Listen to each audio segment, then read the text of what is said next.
Assalamualaikum warahmatullahi wabarakatuh. Yang terhormat Ibu Dr. Suryanita, malam ini izinkan kami mempresentasikan tugas dari kelompok 2, di mana kelompok 2 dipangku oleh 4 orang. 4 orang diantaranya saya sendiri, Dede Ervina, kemudian ada Bapak Primo Prasetyo Adi, kemudian yang ketiga Bapak Amirul Fadel Kurnianto, dan yang terakhir Bapak Johan Nathaniel Ega. Adapun judul presentasi dari kelompok 2 yaitu peningkatan pelayanan publik berbasis teknologi informasi guna menghadapi revolusi industri 4.0 menuju society 5.0 dalam rangka terdukungnya pembangunan nasional. Adapun latar belakang masalah bahwa secara umum pembangunan nasional diartikan sebagai usaha peningkatan kualitas manusia dan masyarakat Indonesia yang dilakukan secara berkelanjutan dan berkesinambungan berdasarkan kemampuan nasional dengan memanfaatkan ilmu pengetahuan dan teknologi serta dengan memperhatikan tantangan perkembangan global sesuai dengan TAP MPR nomor 4 MPR RI 99 tentang GBHN tahun 19 sampai 2004. Hakikat pembangunan nasional sendiri yaitu membangun manusia Indonesia seutuhnya dan masyarakat Indonesia seluruhnya, meliputi satu, adanya keselarasan, keserasian, keseimbangan, dan kebulatan yang utuh dalam seluruh kegiatan pembangunan, serta dalam pembangunan jangka panjang dengan memperhatikan keseimbangan pada unsur manusia. Kemudian pembangunan harus dilakukan secara merata, kemudian pembangunan dilakukan secara bersama-sama oleh pemerintah dan masyarakat, dalam hal ini masyarakat sebagai pelaku utama pembangunan, sedangkan pemerintah berkewajiban untuk mengarahkan, membimbing, menciptakan suasana yang menunjang. Masyarakat dan pemerintah harus saling mendukung, saling melengkapi, saling mengisi dalam satu kesatuan untuk dapat melangkah menuju terwujudnya tujuan pembangunan nasional. Subjek dan objek pembangunan nasional sendiri adalah pemerintah dan masyarakat Indonesia, sehingga pembangunan harus memiliki kepribadian Indonesia yang menghasilkan manusia dan masyarakat yang maju dan berkepribadian Indonesia. Kemudian memasuki era baru yang disebut dengan revolusi 4.0, Klaus Schwab 2016 melalui The Fourth Industrial Revolution menyatakan bahwa dunia telah mengalami 4 tahapan revolusi, yaitu tahapan pertama, revolusi industri 1.0, terjadi pada abad ke-18 melalui penemuan mesin uap, sehingga memungkinkan barang dapat diproduksi secara massal. Kemudian revolusi industri 2.0 terjadi pada abad ke-19 dan ke-20 melalui penggunaan listrik yang membuat biaya produksi menjadi lebih murah. Kemudian ketiga yaitu revolusi industri 3.0 terjadi pada sekitar tahun 1970-an yang menggunakan komputerisasi. Kemudian dilanjutkan dengan revolusi industri 4.0 sendiri yang terjadi pada sekitar tahun 2010 melalui rekayasa intelijensi dan Internet of Things sebagai tulang punggung pergerakan dan konektivitas manusia dan mesin. Di mana revolusi 4.0 secara fundamental mengakibatkan berubahnya cara berpikir manusia, hidup, berhubungan satu dengan yang lainnya. Era ini kemudian mendiskusi berbagai aktivitas manusia dalam berbagai bidang, meliputi ilmu pengetahuan, politik, ekonomi, sosial, dan pertahanan keamanan. Walaupun platform media sosial banyak memberikan kemudahan, namun ada juga menimbulkan masalah baru. Berita bohong atau hoax, ujaran kebencian, merupakan masalah baru di media sosial yang muncul di era internet yang dapat menyebar secara cepat dan luas. Secara umum, berita bohong atau hoax adalah suatu berita palsu atau bohong yang tidak dapat dipertanggungjawabkan kebenarannya. Kemudian ujaran kebencian hate speech adalah tindak pidana yang berbentuk penghinaan, pencemaran nama baik, penistaan, perbuatan tidak menyenangkan, memprovokasi, menghasut, penyebaran berita bohong.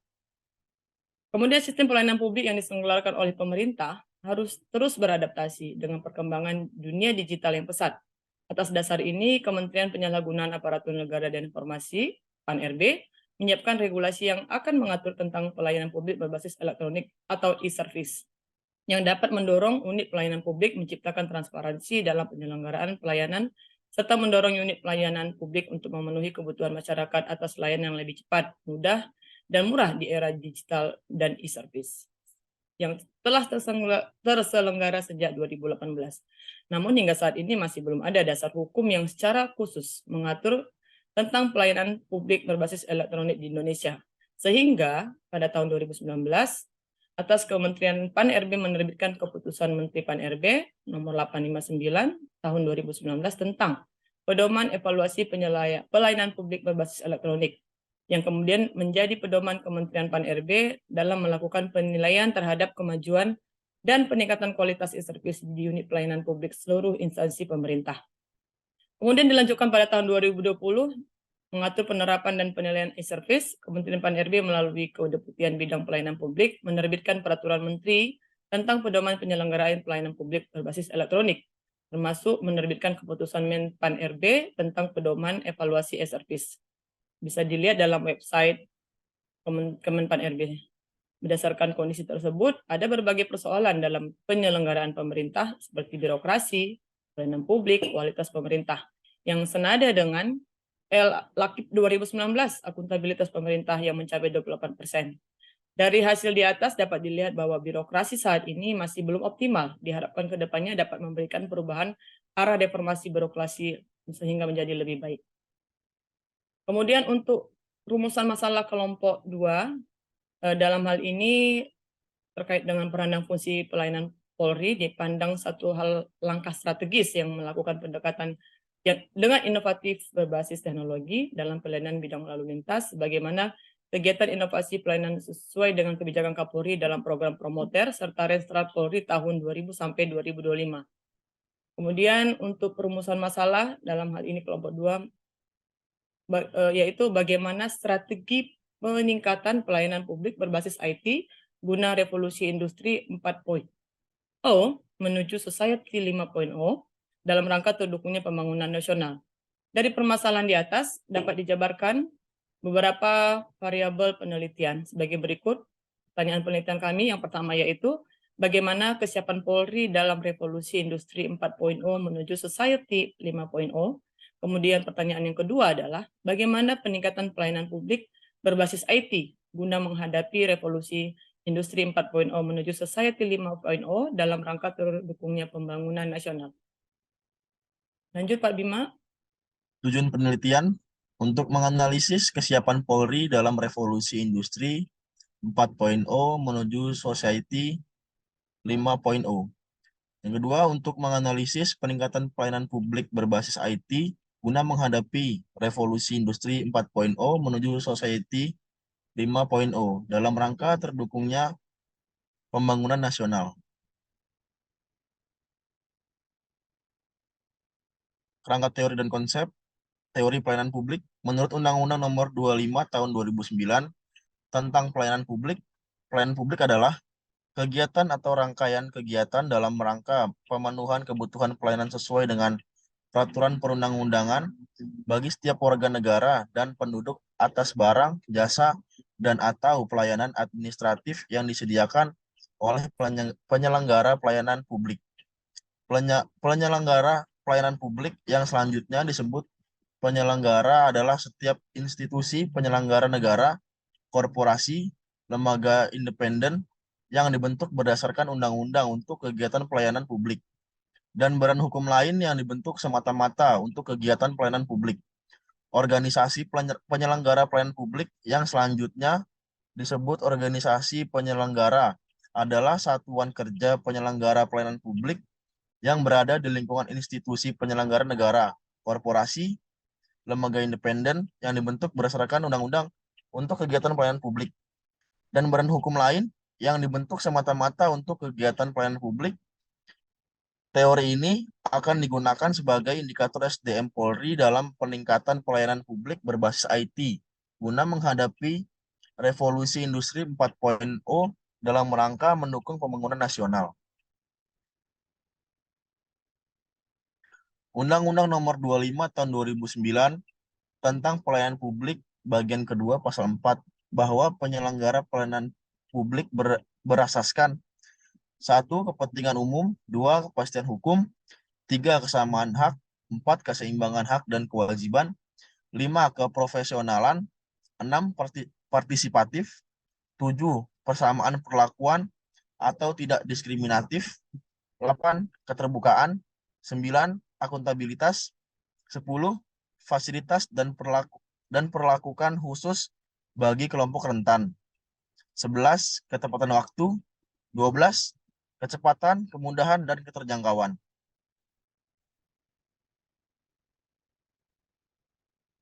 Kerangka teori dan konsep smart policing. Smart policing adalah hal ini, smart policing dalam hal ini, polisi dituntut cerdas dalam pemolisiannya atau smart policing untuk memelihara dan mewujudkan keteraturan sosial dalam menghadapi banyak potensi konflik, masalah sosial menghadapi masyarakat pada era revolusi industri 4.0 menuju 5.0. Smart policing ini bukanlah sekedar penggunaan IT, tetapi polisinya menjadi super atau super cops. Kompetensinya bahkan kewenangannya yang mampu melayani masyarakat dalam kondisi ekstrim sekalipun.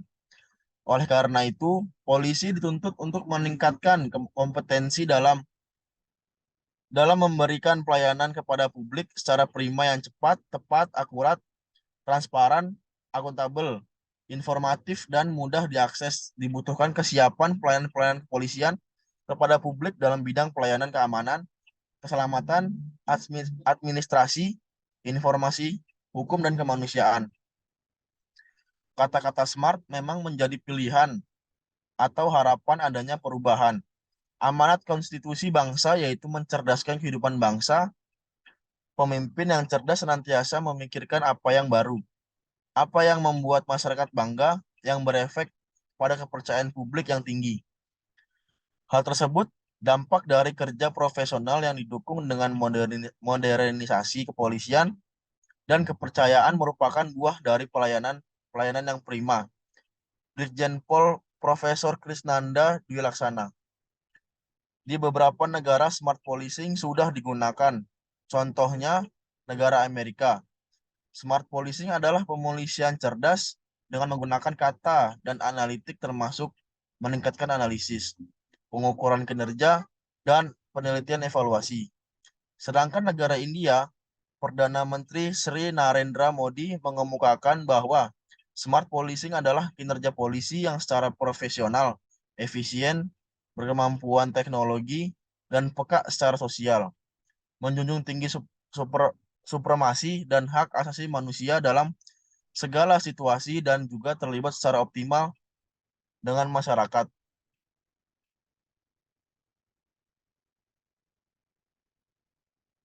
Smart policing dapat digunakan sebagai model pemolisian yang berbasis wilayah, berbasis fungsi, dan berbasis dampak. Kegunaan lain dari smart policing adalah untuk penegakan hukum, menjaga keamanan masyarakat sejalan dengan hal di dalam masyarakat yang demokrasi, maka pemolisian adalah berbasis dan menuju pada transparan, supremasi hukum, memberikan jaminan dan perlindungan HAM, adanya pembatasan dan pengawasan kewenangan kepolisian, akuntabel, berorientasi pada peningkatan kualitas hidup atau humanis.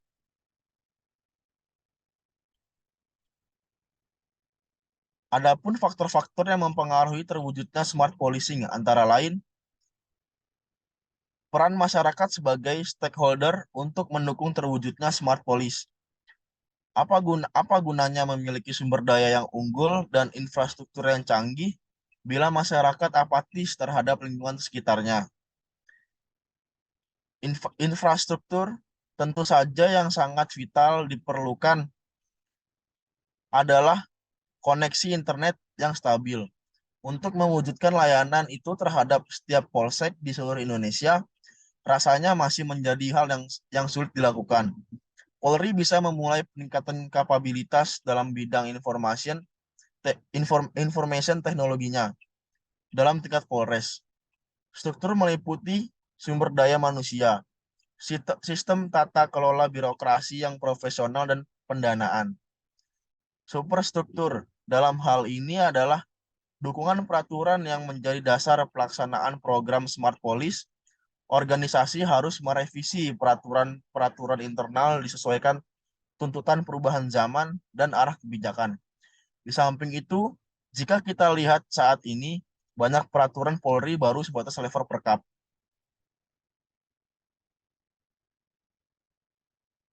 Metode penelitian. Penulisan menggunakan deskriptif analitis, yaitu suatu metode yang menekankan kepada proses penggambaran fakta-fakta di lapangan dengan data kuantitatif dan kualitatif. Selanjutnya dilakukan proses analisis guna mengetahui permasalahan yang timbul secara alternatif penyelesaiannya. Pencarian data melalui studi kepustakaan dan studi lapangan atau virtual berselancar di internet. Pendekatan yang digunakan adalah studi kepustakaan, yaitu mempelajari berbagai referensi terkait dengan permasalahan serta pendekatan manajemen strategis.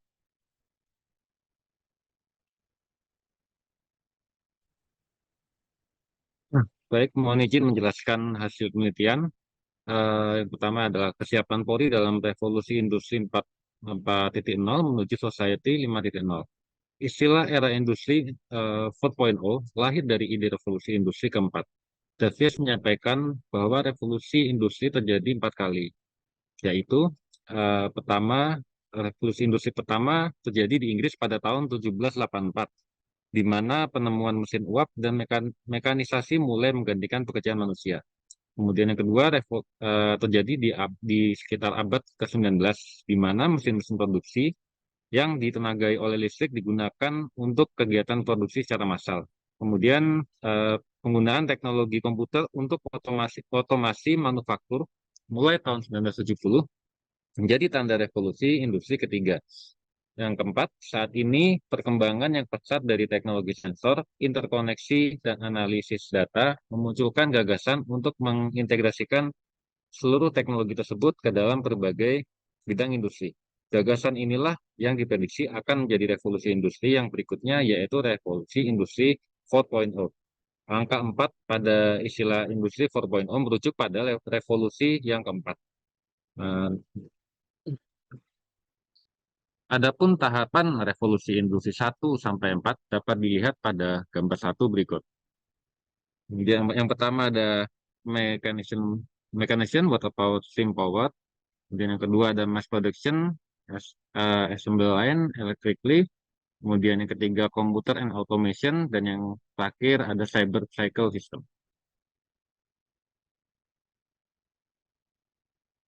Prof. Klaus Martin Schwab dalam bukunya The Fourth Industrial Revolution tahun 2017 menyebutkan bahwa saat ini kita berada pada awal sebuah revolusi yang secara mendasar mengubah cara hidup, bekerja, dan berhubungan satu sama lain.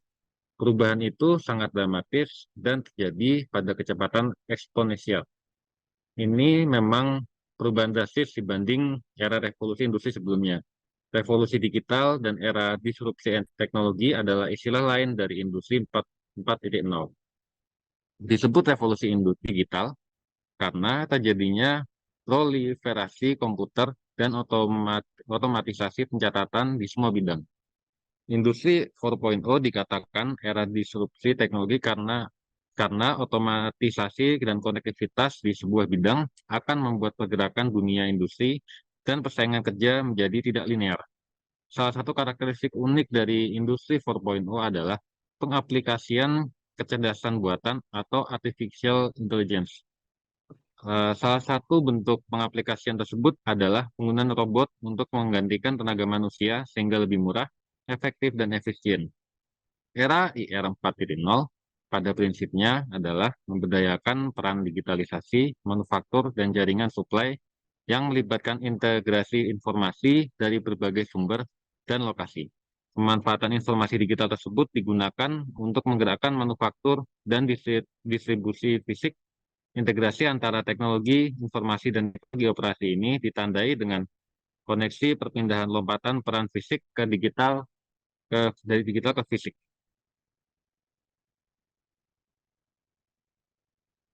Sesuka, Marcon, Fesley, dan Saat menggunakan terminologi industri 4.0 dalam 3 faktor yang saling terkait, yaitu pertama, digitalisasi dan integrasi teknis sederhana, hubungan ekonomis dengan teknis yang rumit, jaringan ekonomis yang kompleks, Kemudian yang kedua, digitalisasi penawaran produk dan layanan. Dan ketiga, model pasar baru. Semua aktivitas manusia ini saling berhubungan dengan banyak sistem komunikasi saat ini. Teknologi yang paling banyak digunakan adalah Internet of Things atau IoT, Internet of Service atau IOS, dan Internet of People atau IOP, yang bertumpu pada sistem fisik cyber. Teknologi ini memungkinkan entitas komunikasi untuk bertautan satu sama lain dan memanfaatkan data dari produsen selama siklus kehidupan sistem tanpa dibatasi oleh sekat perusahaan dan negara. Semua pihak yang terkait dapat memperoleh informasi dan data yang relevan setiap saat sehingga dapat mengetahui dengan lebih pasti perkembangan yang terjadi dalam pasokan, pengolahan, dan pengangkutan sebagai basis perencanaan, pengelolaan, dan evaluasi usaha. Pola komunikasi juga mengalami perubahan, tidak hanya terbatas antar manusia atau customer to customer, tapi juga antara manusia dengan mesin, customer to mesin, dan antara mesin ke mesin atau mesin to mesin, menurut Cooper tahun 2009.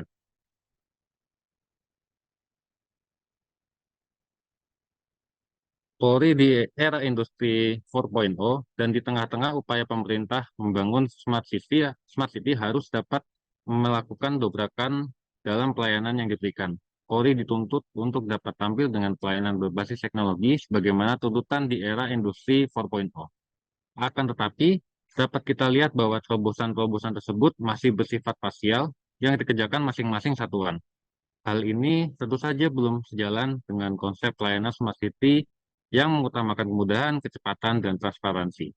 Upaya untuk menyederhanakan ke dalam satu aplikasi terhadap seluruh pelayanan yang sudah berbasis informasi dan teknologi perlu direalisasikan dalam rangka mewujudkan smart governance untuk mendukung lahirnya Smart Nation.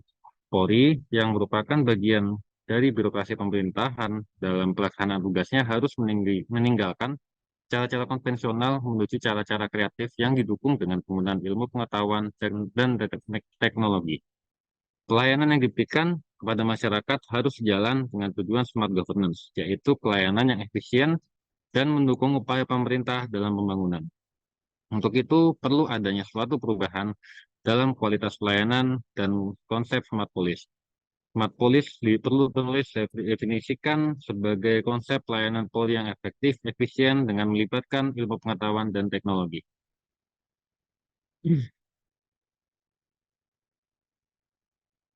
Upaya kepolisian dalam manajemen transportasi di era digital 4.0 merupakan tanggung jawab pada dasarnya telah terdukung kemajuan teknologi.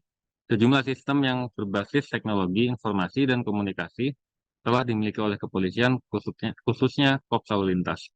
Dalam mendukung terwujudnya Smart City, maka manajemen transportasi yang dilakukan kepolisian harus mencerminkan sistem manajemen yang cerdas dan merupakan suatu tuntutan dan kebutuhan bagi implementasi e-policing. Manajemen transportasi yang cerdas harus dimulai dari beberapa hal, di antaranya sebagai berikut. Yang pertama ada sistem monitoring pemetaan dan berbagai bentuk pengawasan dengan CCTV, kamera pada drone, dan sebagainya yang termonitor pada back office sebagai operation room. Kemudian yang kedua, sistem informasi, komunikasi, dan laporan atau pengaduan dari masyarakat yang bersifat aduan atas gangguan pelanggaran kejahatan sampai dengan hal-hal kontingensi. Sistem komunikasi ini bisa dibangun melalui berbagai media sebagai penghubungnya agar mudah diakses dan digunakan sesuai kebutuhan. Dan yang ketiga, sistem reaksi cepat yang terintegrasi antara kepolisian, rumah sakit, ambulans, pemadam kebakaran, dan PLN merupakan bagian untuk bisa bergerak secara terintegrasi dengan skala prioritas. Dan yang keempat, patroli virtual dan aktual untuk memberikan keamanan dan rasa aman bagi warga masyarakat dengan berbagai informasi dan solusi-solusinya. Kemudian yang kelima, ada pelayanan publik dikerjakan secara online dan aktual untuk keamanan, keselamatan, hukum, informasi, administrasi, maupun untuk kemanusiaan. Kemudian pengimplementasian program-program kepolisian pada birokrasi maupun pada masyarakat. Kegiatan-kegiatan ini akan tertata dan terkoneksi serta kontrol dalam sistem-sistem online. Kemudian smart management bagi kepolisian menjadi keunggulan atas pemberdayaan IT, sistem One Gate Service, dan berbagai quick response time-nya. Smart Management ini akan mampu memprediksi, mengantisipasi, dan memberi solusi secara prima.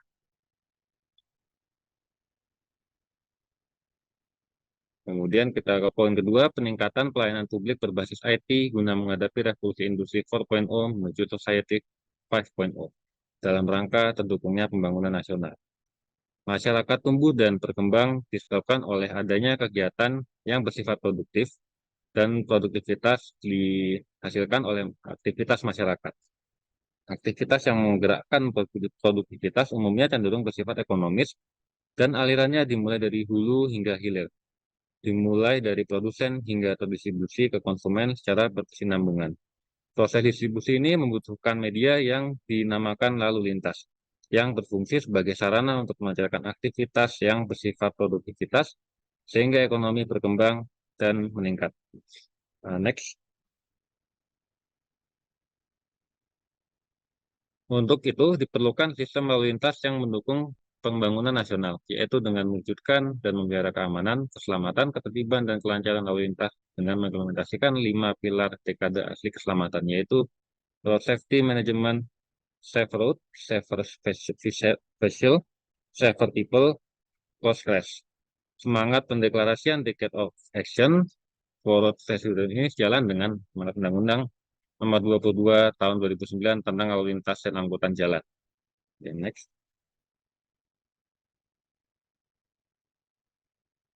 Mabes Polri merilis data bahwa ada sebanyak 235 kasus pungli yang melibatkan oknum polisi dalam kurun waktu 3 bulan, yakni dari tanggal 17 hingga 17 Juli hingga 17 Oktober 2019. Dari data tersebut, Satuan Lalu Lintas menempati urutan pertama dengan jumlah kasus pungli terbanyak, yakni 160 kasus. Disusul dengan Reskrim 26 kasus, Baharkam 39 kasus, dan Fungsi Intel 10 kasus. Pengembangan pelayanan di bidang lalu lintas yang berbasis teknologi informasi dan komunikasi saat ini belum memedomani Keputusan Kapolri nomor Cap 88 /1/2016 tentang Master Plan Teknologi Informasi tahun 2015 sampai 2019 sehingga masih parsial dan kotak-kotak. Pada tahun 2019 diharapkan sudah berhasil mencapai penguatan dalam berbagai hal berikut. Pertama, penyelenggaraan pemerintahan yang baik, bersih, bebas korupsi, kolusi, dan nepotisme. Kemudian yang kedua, kualitas pelayanan publik. Yang ketiga, kapasitas akuntabilitas kinerja birokrasi.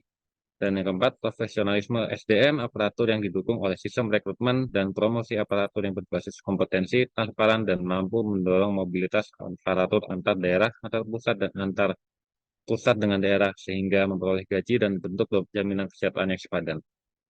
Next. Di zaman milenial sekarang ini, cara berpikir masyarakat yang cenderung out of the box dan selalu memiliki ide-ide kreatif maupun inovatif demi menguntungkan diri maupun kelompoknya, sehingga para birokrat yang tidak mengikuti perkembangan zaman akan tertinggal dan tidak akan dipakai lagi jasanya oleh masyarakat, sebab tidak memiliki peran yang bermanfaat bagi masyarakat. Dengan kemajuan teknologi kemitraan dengan pemangku kepentingan dalam membangun pelayanan one-stop service akan semakin mudah serta efektif dan efisien, terutama dalam meminimalisir kelemahan sistem manual yang memiliki celah besar yang dapat digunakan untuk melakukan penyimpangan oleh oknum kejahatan. Next. Kesimpulan dan saran. 1. Kesimpulan, dalam rangka mewujudkan smart governance sebagai salah satu dimensi dari smart city untuk mendukung lahirnya smart nation, Polri yang merupakan bagian dari birokrasi pemerintahan dalam pelaksanaan tugasnya harus meninggalkan cara-cara konvensional menuju cara-cara kreatif dengan suatu perubahan dalam kualitas pelayanan dengan konsep smart police, termasuk manajemen lalu lintas yang efektif di era 4.0 dalam upaya untuk mewujudkan smart police dalam manajemen lalu lintas di era digital 4.0 menuju poin 5.0. Dan di tengah-tengah upaya membangun smart city, maka dibutuhkan kesiapan beberapa aspek antara lain structure, infrastructure, suprastructure. Hal yang tidak kalah penting adalah peran masyarakat sebagai stakeholder untuk mewujudkan terwujudnya manajemen lalu lintas di era digital 4.0 menuju society 5.0 yang efektif. Reformasi birokrasi di sektor pelayanan publik perlu ditunjang dengan aparatur sipil negara yang profesional.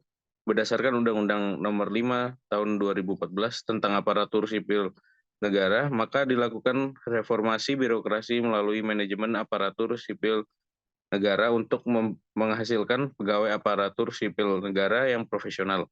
Selanjutnya, berdasarkan Peraturan Pemerintah Nomor 11 Tahun 2017 tentang manajemen pegawai negeri sipil, maka setiap pegawai negeri sipil mempunyai hak untuk mengembangkan kompetensinya. Pengembangan kompetensi diperlukan terutama dalam rangka menghadapi pelayanan publik berbasis digital di Indonesia pada era revolusi 4.0 menuju society 5.0.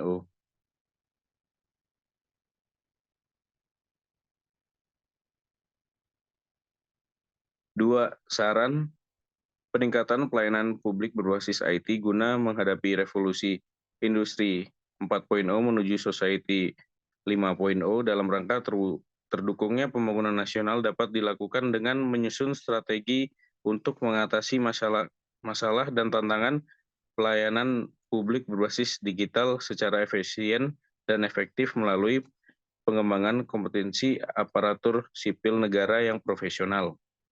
Pengaturan pengembangan kompetensi aparatur sipil negara mengacu pada Undang-Undang Nomor 5 Tahun 2014 dan Peraturan Pemerintah Nomor 11 Tahun 2017 tentang manajemen pegawai negeri sipil. Pengembangan kompetensi tersebut dapat dijadikan acuan bagi seluruh pegawai yang menangani pelayanan publik, terutama bidang lalu lintas yang melibatkan masyarakat luas, dimulai dari dinamika lalu lintas dan angkutan jalan hingga kepada stakeholders yang membidangi teknologi bersama-sama menciptakan sebuah sistem pelayanan yang prima berbasis teknologi yang murah dan cepat hingga alih teknologi, sehingga terwujud batasan dan hubungan yang jelas tentang hak, tanggung jawab, kewajiban, dan kewenangan seluruh pihak yang terkait dengan penyelenggaraan pelayanan publik melalui pengembangan kompetensi serta peningkatan kompetensi teknis berupa pengetahuan pelayanan publik berbasis digital secara efisien dan efektif. Terima kasih Pak Amirul. Demikian presentasi kelompok kasih, Mbak. 2. Mohon masukan dan arahan dari Ibu Suryanita. Terima kasih. Selamat malam. Assalamualaikum warahmatullahi wabarakatuh.